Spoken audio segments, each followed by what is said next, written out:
AP ప్రభుత్వం గోవధ గోమాంసం ఎగుమతులను ఎట్టి పరిస్థితులలో కూడా సహించబోము అని ప్రకటించారు.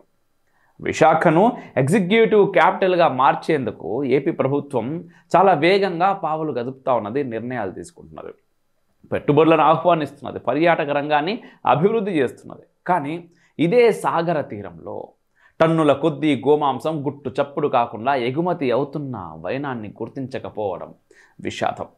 ఉభయ తెలుగు రాష్ట్రాల నుంచి లక్షల టన్నుల గోమాంసం ఇస్లామిక్ దేశాలకు ఎగుమతి అవుతున్నది. లక్షల గోవులు ప్రతిరోజు వధశాలలకు తరలిపోతా ఉన్నాయి. వేల కొద్దీ అక్రమ వధశాలలు తెలుగు రాష్ట్రాల్లోనే ఉన్నాయి. ప్రధానంగా తెలంగాణ రాజధాని నగరమైన భాగ్యనగరంలోనే వేల కొద్దీ అక్రమ వధశాలలు ఉన్నాయి. మనకు తెలుసు కూడా.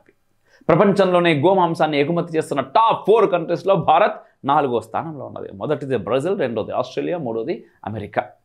అయితే అధికారికంగా దీన్ని గోమాంసంగా పేర్కొన్నారు. చట్టపరమైన ఆటంకాలు ఉన్నాయి కాబట్టి బీఫ్ లేదా పశుమాంసం ఎగుమతి అనే వివరాలలో దీన్ని ఆ లెక్కలలో రాసి పడేస్తారు. మన దేశంలో ఉన్నది పైసలు ఇస్తే ఏదన్నా అవుతుంది కదా.